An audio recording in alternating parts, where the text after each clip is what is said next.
Greg Quinones, welcome to the Gnostic Media Podcast. This is an exciting topic, and I had you on the RBN show a couple of months back, and I heard about your work. You contacted me, actually, and you were also on Clint Richardson's show. And anyway, this is a hugely important topic. We're going to be discussing oil and petroleum and gasoline and peak oil and all of that good stuff. But this isn't going to be the typical information that most people have heard over the last 50 years or so regarding oil. And I should mention, just for disclosure, you are an oil man, and it's kind of funny you're actually in your basement because we were having signal troubles, so that's why you're there. But anyway, he's in the basement doing a show about oil. He just wanted to get closer to the subject matter. And I'm in the dungeon. That's You're, right. You're in the dungeon. So, Greg, welcome to the show. My pleasure to be here. Thank you. All right. So, Greg, why don't you start off by telling the audience a little bit about yourself and your background, your education, that sort of stuff, as well as your business. As well as my business. Okay. Well, I'm in production and process of crude oil, which means I help the operators get the oil out of the ground, move it through the pipeline so it can make its way to the refinery. And so I offer a number of different products and technologies with an emphasis on environmentally friendly solutions. And challenging times right now in the oil industry with the price. It's really hurting a lot of people and a lot of operators. But I got into this a little over 3 years ago, into this end of it. Prior to that, I was involved in investment banking, and I worked for Fidelity, for Bear Stearns. I started back in 1989. Are you the guy that caused the Enron collapse? No, I got out of there before. I actually went to work in New York mainly because I wanted to learn how the money system works. Because I wanted to start a company, a business, and I felt, well, this controls everything. So what better way to learn about it? And I'm right outside of New York City, only a few miles away. I live 7 miles away from New York City in northern New Jersey. So what better way? So I went in and got an internship at Bear Stearns, just walked in with a suit and said, you'd make the biggest mistake you ever made if you don't hire me. I'll sweep your floors, I'll do whatever you want me to do, but you want me to, but I want to learn this business and I want to learn it now. And if you don't hire me, I'll go someplace else. Now, you can never do that today. But back then they kind of looked you in the eye and said, all right, we'll give you a shot. It's no sweat off their back, right? I said, well, you show up every day, we'll give you a $300 a week draw against your salary. And if you don't make it in the first 30 days, we'll show you the door and you get out. So, and in the meantime, you study hard, get your Series 7 license, Series 63 license, and away you can go. So it was a great time. It was a different world back then. So back in those days when people had money, there's a lot of money. People have a lot of money. They have a lot of money in assets, but they don't have a lot of money like in the bank anymore. Ever since 2001 when Greenspan, or 2002 when Greenspan lowered interest rates to 1%, way below the level of inflation, there's been a reverse of angel capitalism and has reverted to venture capitalism or vulture capitalism. It's a big problem. It's one of the main reasons why we have more businesses dying today than are being opened up, and why we're in really, really serious trouble. And look, nothing nothing happens in our world before oil. We are all 100% dependent upon it, whether we want to admit that to ourselves or not. All right. It's Well, let me ask you this. Since you said that, we might as well start off with a really simple question. What is oil? Oil is a process of, my personal belief, it is a process of vulcanization. You may call it like the lifeblood of this world we live on. It is produced deep inside, and none of us really know how. There are tons of theories, decaying biomass, dinosaurs. That's pretty much nonsense. Just to let the cat out of the bag a little bit, it looks as though the whole fossil fuel idea has been entirely false all along. It has. It has. It's been disproven many times over just simply because of the depths that they go to find oil.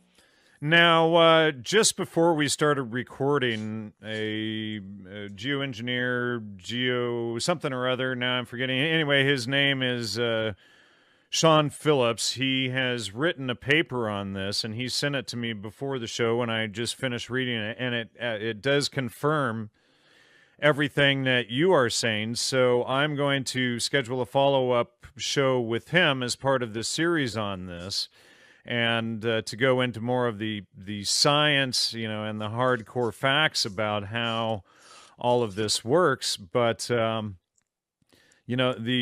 evidence is apparently there, and there are so many contradictions in the official version of the story that we've all been sold. And Yeah, it's an optimum word, sold. right, well, and so all levels of this, the peak oil scandal, whatever you want to call it, that you talked about last time you were on the show, on the RBN show, that oil wells, what was it, in Washington and Southern California that were capped in the 1940s are full again. In Texas, yeah. Or in Texas, and we're seeing this all over the place. So if oil is a fossil fuel and it was made 10, 50 million years ago or whatever, and once we use it up, that's it, then how the heck would empty oil wells refill? Well, look,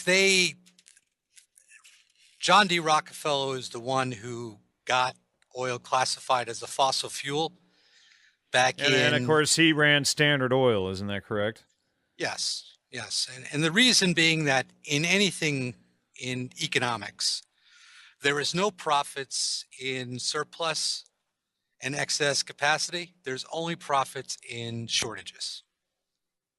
So by deeming it and creating this peak oil, and the peak oil myth didn't just start in the 1950s. It's been over 150 years because by saying that the oil was going to run out, that allowed them to charge more. And by charging more, it led to expansion of the industry, hired a lot of people.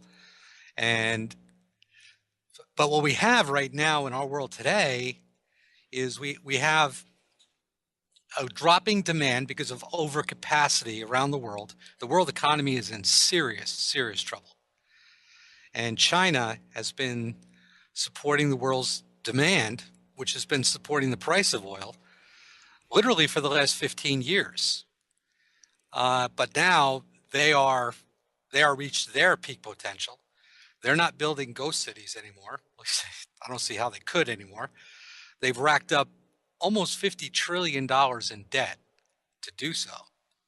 And all that's coming to an end. So the world needs far less oil than it did before. And there's an enormous amount of it sloshing around out there. There's over 100 million barrels of oil on ships floating around, just being used as floating storage vessels. So you think the days of the $4.50 gallon for gas in Southern California is over?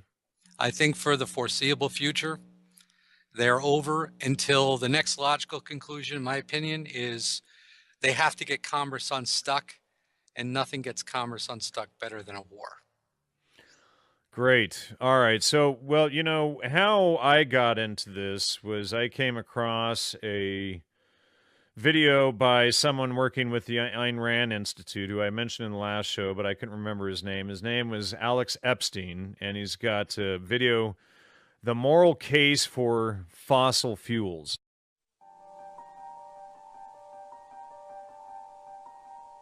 We were told our fossil fuel usage would bring ecological disaster on a cataclysmic scale. Earth was supposed to be uninhabitable by now. Yet, life is better than ever. People around the world have climbed out of unspeakable poverty.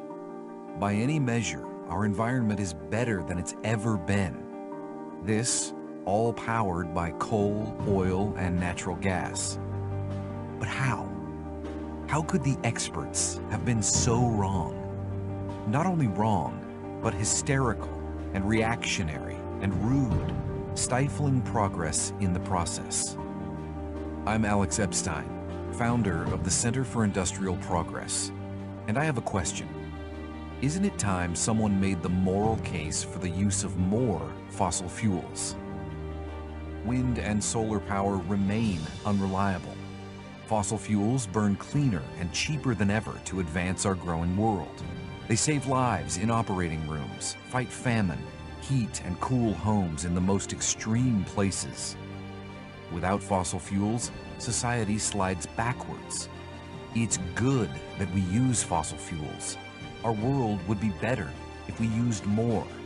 We can no longer deny the big picture, the real picture. The truth must be exposed. Now, he's targeting the issue of how oil is the best, but what's the misnomer in Epstein's title there? I think he's spot on. Well, but moral case for fossil fuels. If they're not fossil fuels, there is a misnomer there, isn't that correct? Yeah, well, yes. I think that so many people, even in the oil industry, have accepted the myths that have been promoted out there. Well, everybody has, and the hippies are always out promoting, renewable energy. So I've got a number of questions here and everything, and we'll get through. And I did post you the questions there in the Skype chat as well. But so people who want to know more about this, and Sean, the guy that I mentioned a little bit ago that sent the paper, he is a geophysicist and co-author of the paper, and I will be posting his paper in the show notes to this episode, as well as to a hopefully upcoming paper with him, and it's, let's see, hydrocarbons in the context of a solid, quantified, growing, and radiating Earth. And so that is the title of his paper, and it's, I'm not even going to try and pronounce half the rest of that, but it looks like he published it in 2007, so quite a while ago. So, it's taken 8 years just since he published that to I don't know. I haven't been really seeing any of this. I mean, I worked promoting hemp for fuel for years, thinking that all of the fossil fuel peak oil thing was false. And true, and realizing that it's false, and it brings you to completely different conclusions than what we've all been told. And obviously, if it's not a fossil fuel and there is no peak oil, then and carbon is the basis of all life, then there's something else entirely going on here, which is a thriving of life versus a crushing of life, essentially. Would you agree with that? All right, go ahead. Absolutely. I was going to say that it's the burning of oil through vulcanization that we have all this green, abundant life around us. They put the carbon into the atmosphere that the plants breathe, and they expel the oxygen. It's a symbiotic relationship. And also what these people that promote this nonsense idea of the carbon footprint want people to believe is that anything that gives off carbon dioxide, such as humans and animals, etc., that's bad. Mm-hmm. And, plants that consume carbon dioxide they need that to grow. So obviously, the more carbon dioxide that's out there, the more plentiful it is, the faster the plants are going to grow to immediately put out more oxygen. Exactly. So there is a constant balance, regardless if there's less plant life or more. You know, the more pollution there is, the more plant life there's going to be. Is that correct?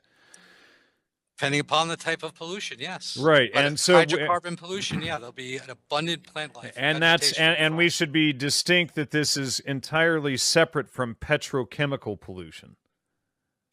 Exactly. Things that have been highly chemicalized with various known like chlorines and, you know, xylenes and the whole alphabet soup of chemicals. They're all derived from oil as part of the refining process.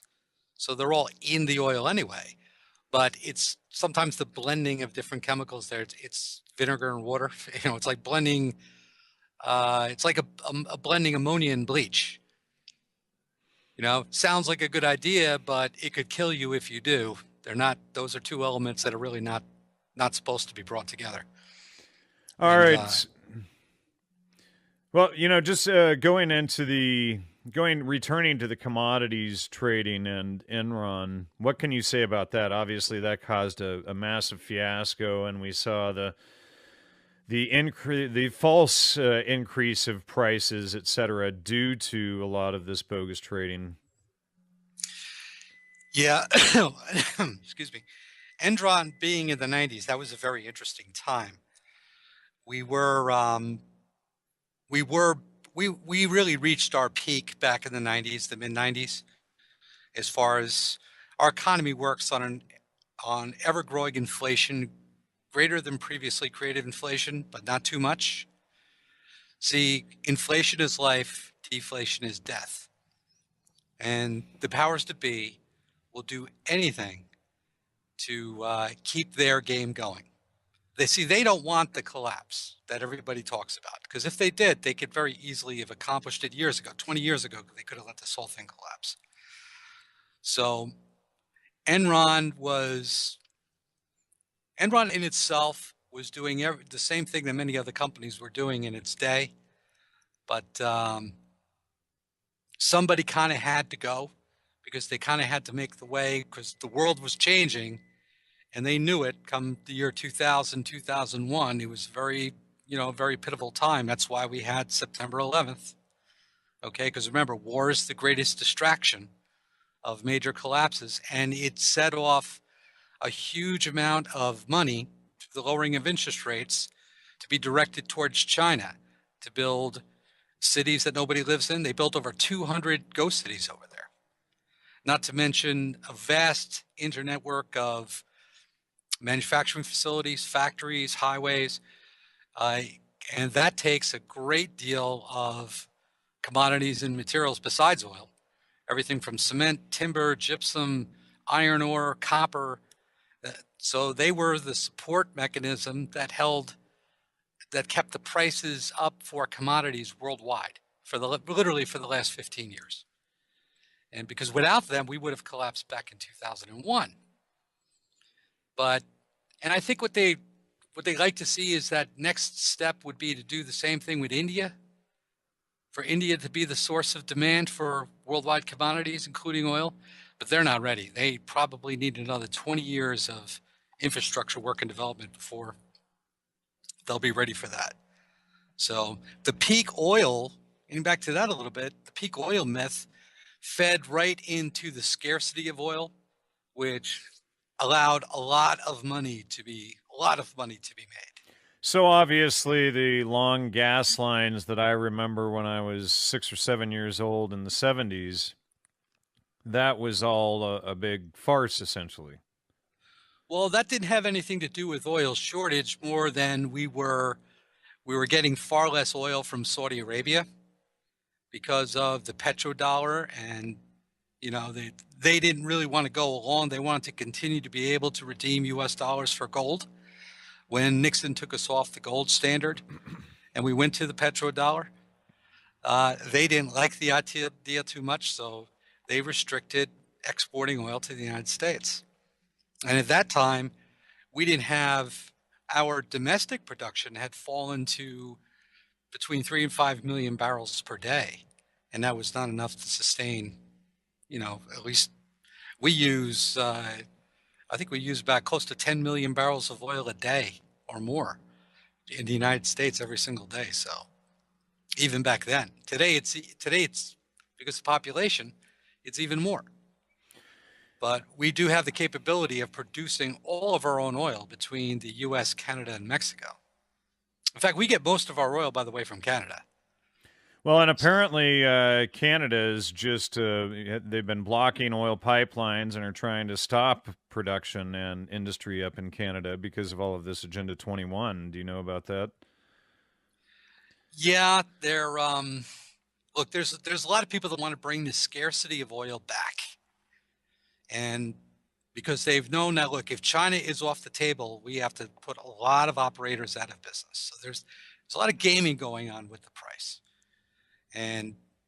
But I think so far what they've tried to do isn't working the way they really wanted it to. I think they would really like oil in 55 and above, maybe 55 to 65.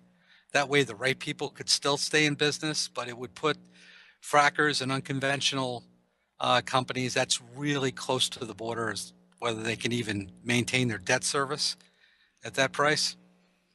What the $45 per barrel oil is doing, it's disrupting everybody right now. There are major projects being canceled in the North Sea, Gulf of Mexico, Canada, Russia, China is canceling projects.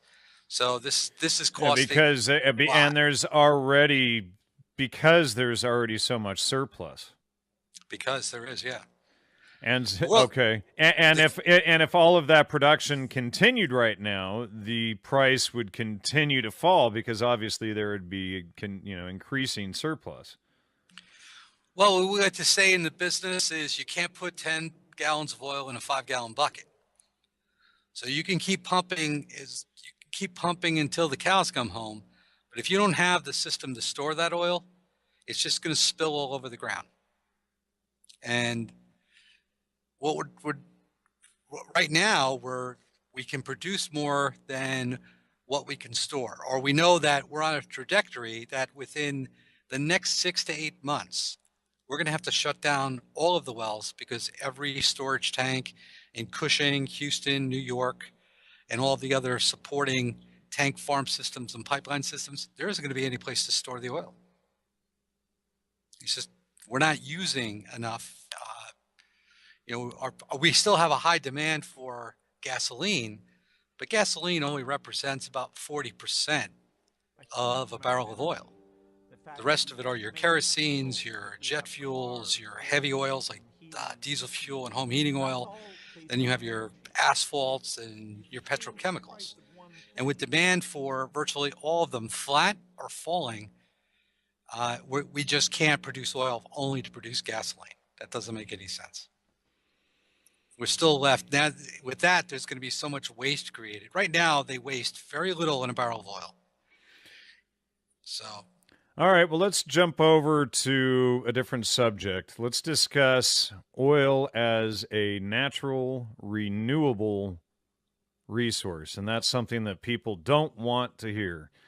But this is actually what's beginning to be exposed and what's subverting all of this propaganda about peak oil that we've heard about. And, there's been podcasts dedicated to this, like the Sea Realm podcast and this guy KMO, who's constantly put out peak oil, the end of production and everything. But what you're saying is quite the opposite. We're going to have such a surplus of oil. And the surplus of oil is actually causing production of oil to stop, and that's actually going to cause the big economic break. Which is why I said they have to get commerce unstuck, get the price up, and not just oil, get the demand for all of the commodities going again, moving forward. And nothing does that better than war. I don't think there's any other way out of their box. So that's why we had Paris. That's why we have all these things going on around us right now. Great. Well, I know. It's horrible, but So break down to people and explain to them how oil is a natural renewable resource and how everything that let's dive into how everything that we know is backward. Okay, oil is produced by our planet. Whatever this is, however it does it, everybody just throws out theories. Nobody really knows for sure how it's created. The heat, pressure, elements that are deep in the earth that come together, part of the vulcanization process. And this oil gets pushed up by pressures deep down in the earth towards the surface. It might take millions of years for that oil to reach the surface, but it will reach the surface nonetheless. It's just only a matter of time. As they say, it's not a matter of if, it's only a matter of when. And it was discovered in the United States by Spanish explorers when they were scouting the bayous around Louisiana.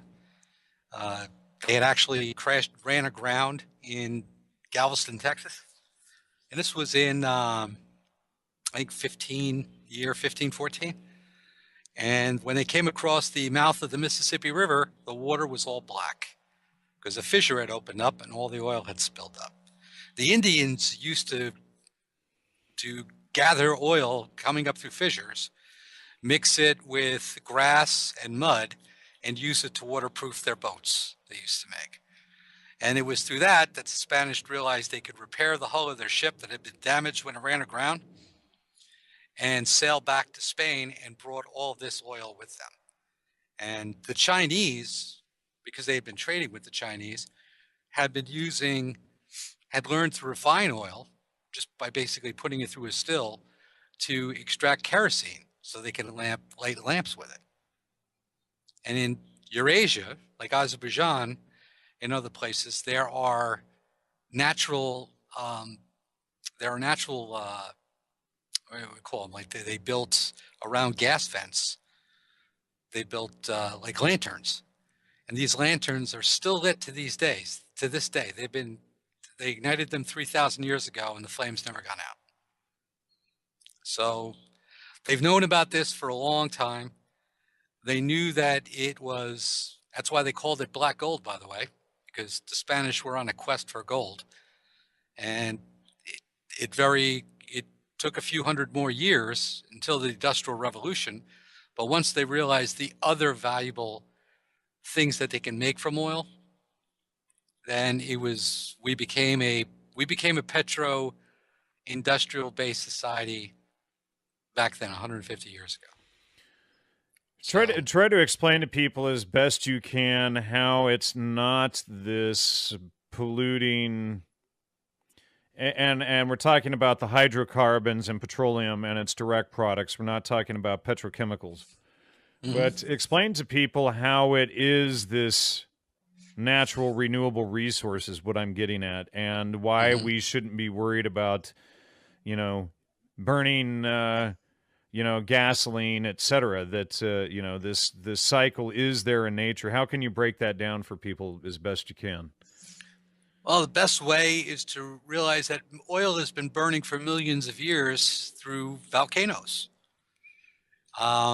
It catches fire. They've known about this since its discovery, since the Chinese figured out how to use it, that they can make lamps out of it. It's as far as like a renewable resource, yes, it's renewable in the fact that the earth is consistently producing more. However it's doing it, it's continually being pushed up to the surface.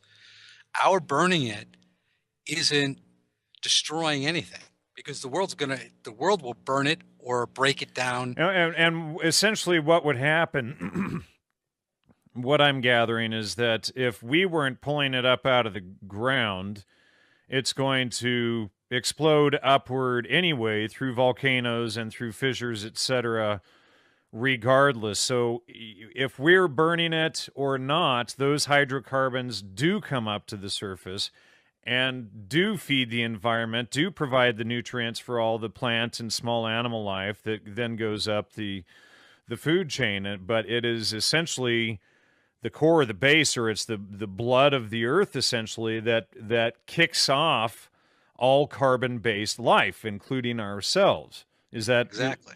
okay? That's So, it. That's it but in a nutshell. but essentially, it's either going to be sucked out of the ground by us and used and burned, or it's going to be shot out of the ground due to the pressure of it being there and volcanoes and everything, regardless. And then as the volcano erupts, all of those hydrocarbons, et cetera, are going to spill into the environment regardless. And we can't, so basically everybody's car is just a tiny little volcano that maybe in some way might delay greater volcanic reaction. And would you go so far as to suggest that our Oh, use of it might slow volcanoes?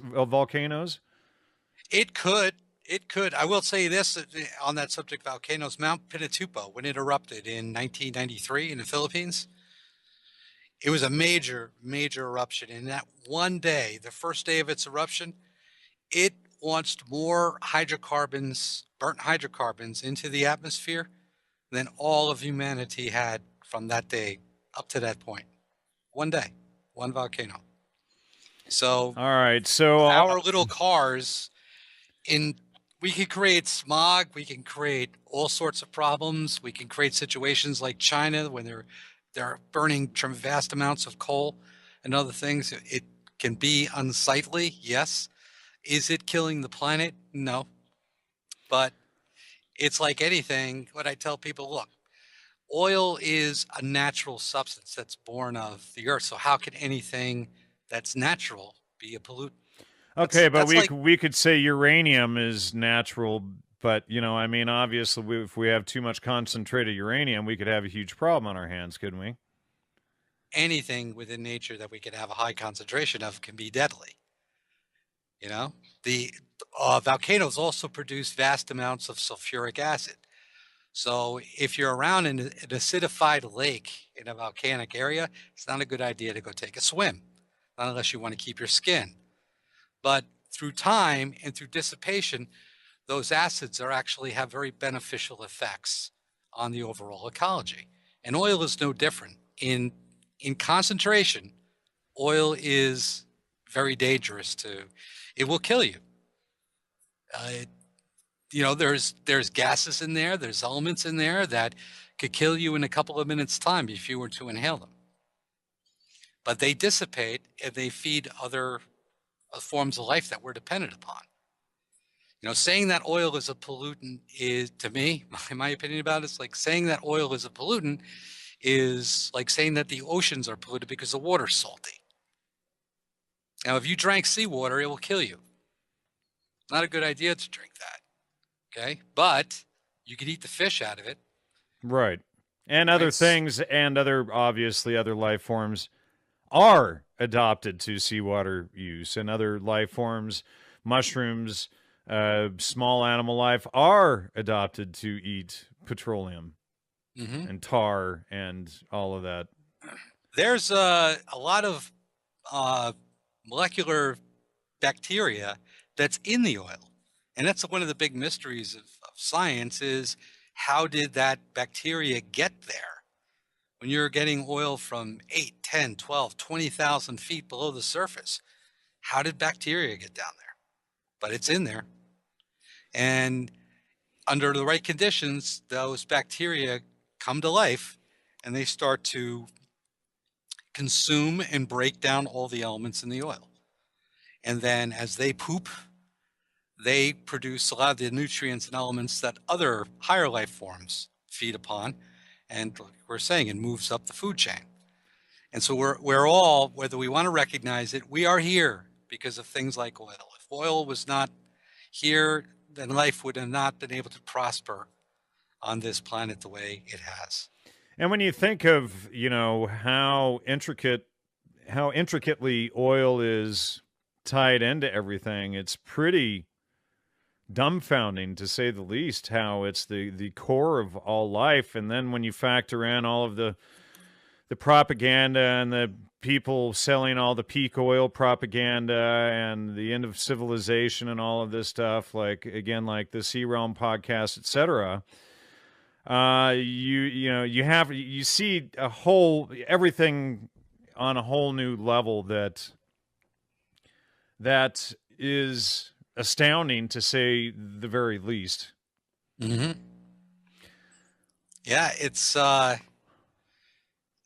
sad what they've done, but if we look at things through, they try to keep us like children, and I just think it's really frustrating for people. Don't realize, like, our lives are dependent upon it, our economies are dependent upon everything that you have. Um, you know, your homes, your not just your cars. It's not just gasoline. It's in all of your products. It made the clothes that you're wearing. Okay, it brought the clothes to the place where you bought the clothes. Your eyeglasses, your headphones, the plastics, the food in the refrigerator behind you. Okay, the paneling on your walls, everything is is there because of oil. There was no oil, there would be nothing. We would Some of still that be oil living back in there might be from the 1920s and good old hand saws, but I mean, we could go back. Excuse me. Even if we went back to, let's say, coal. Coal is still a derivative of oil. It was part of the process. right. So I'm not a geoengineer. I'm not a geoscientist, but and all these guys can know all this. I just go on what my eyes see and what makes common sense to me. Yeah. And I've You always want to felt, tip your camera down a little bit further there? Sorry about that. okay, that's all right. Sorry about that. I've always felt that if they lie to us about everything, we all know that. And so if they're telling us that we have peak oil, my first inclination is, I don't think so. I think there's probably more oil than they know what to do with. I think these last 15 years, when they decided to explore unconventional drilling, particularly hydraulic fracturing, that they knew that they could extract a vast amount of oil that's locked in shale formations, which is just rock in deep formations that lock the oil in or cap it so that it doesn't pool like in a normal formation or reservoir. Okay, you have to break the rock in order to release the oil. And they discovered the process in the 1940s, but it's a costly process. And as long as China was supporting that demand, like we discussed earlier, then it made sense, because they knew that it would probably make sense to reroute Middle Eastern oil to Chinese demands. And if China was to be the production, the manufacturing and production center of the world, they were going to need a vast sum of oil in order to accomplish that. And we could satisfy all of our domestic needs with what we get from Canada, Mexico, and our own shale formations here. So I think the decision was made. There was some new innovations and technologies brought about, some developments with some of the frac fluids and some of the aggregates they use to space the rock open. And I don't want to get too technical in the process of how it all works, but there's been a lot of innovations that were made. And also they knew that by bringing in a high price environment, there's going to be a tremendous amount of innovation that's going to take place, because everybody's going to want to try and profit from the boom. And you profit by the boom by innovating and developing technologies, bringing them to market when the price is high or when the demand is high. And if you can get the case studies and get a few things open, and you got to put up with a lot of nonsense, don't get me wrong, but your technologies can make you very, very rich. And so there's been a tremendous amount of innovations that have been developed over the last 15 years since the oil price started to consistently rise, particularly in the last 6 years. I have a personal friend of mine that's developed a fracking technology that he just, came up with the idea and has been core testing it. And his technique can increase the yield of a frac well by 40% and eliminate the need for aggregates and waters and probably most of the chemicals that are required in fracking today, and lower the cost to as little as $15 to $20. So it lowers per the pollution factor, brings it up cleaner, and increases increases production. Exactly. All right, so are oil spills beneficial? Are they dangerous, and how for each of those? Oil spills are dangerous for a short term. Yes. Like I said, in the immediate aftermath of an oil spill, there are going to be high concentrations of H2S gases, very, very flammable environment.